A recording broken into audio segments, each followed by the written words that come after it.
మునుగోడు ఉప ఎన్నిక సందర్భంగా బీజేపీ టీఆర్ఎస్ ప్రభుత్వంపై లేనిపోని ఆరోపణలు విమర్శలు చేస్తోందని మంత్రి కేటీఆర్ మండిపడ్డారు. 8 ఏళ్లలో ఏం చేశామో భవిష్యత్తులో ఏం చేస్తామో చెప్పి తాము మునుగోడులో ఓట్లు అడుగుతున్నామని చెప్పారు. కేంద్రంలో అధికారంలో ఉన్న బీజేపీ 8 ఏళ్లలో ఏ వర్గానికి మేలు చేయకుండా ఓట్లు ఎలా అడుగుతుందని ప్రశ్నించారు.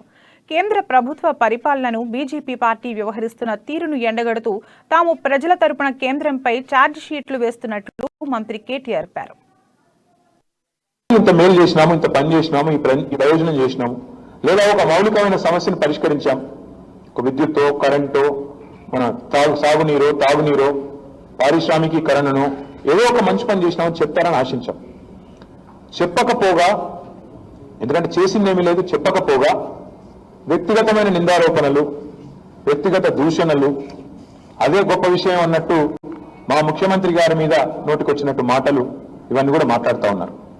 అందుకే ఈరోజు వీళ్ళ దివాలాకోరు రాజకీయాన్ని, భారతీయ జనతా పార్టీ భావ దారిద్ర్యాన్ని, ఇంటెలెక్చువల్ బ్యాంక్రప్సీని మునుగోడు ప్రజల ముందు, తెలంగాణ ప్రజల ముందు బహిర్గతం చేయడానికి, వారిని బహిరంగంగా ఎండగట్టడానికి ఈరోజు ఈ జుమ్లా పార్టీ, భారతీయ జనతా పార్టీ పైన మునుగోడు ప్రజల తరపున, తెలంగాణ ప్రజల తరపున ఒక ఛార్జ్ షీట్ ని దాఖలు చేస్తా ఉన్నాం. మరి ఆ ఛార్జ్ షీట్ లో కూడా నిర్దిష్టమైన ఆధారాలతో కూడిన ఆరోపణలు చేస్తా ఉన్నాం. అవన్నీ కూడా ఈరోజు మీ ముందు కూడా పెట్టబోతా ఉన్నాం. మొత్తం ఫ్లోరోసిస్ అనే వ్యాధికి ఎపీ సెంటర్ గా ఉన్న మునుగోడు నియోజకవర్గం గోడుని ఏనాడు విననందుకు, ఫ్లోరోసిస్ నిర్మూలన కోసం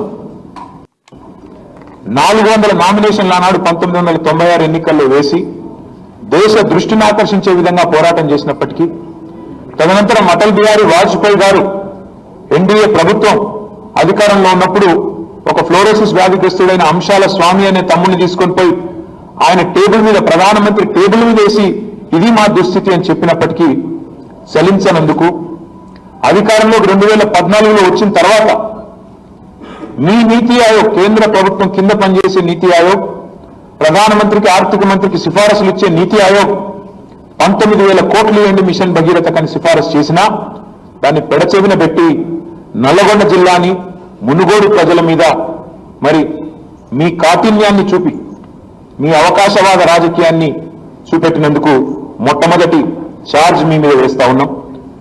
జేపీ నడ్డా అనే భారతీయ జనతా పార్టీ ప్రస్తుత అధ్యక్షుడు 2016లో ఆనాటి ఆరోగ్య శాఖ మంత్రి మునుగోడు.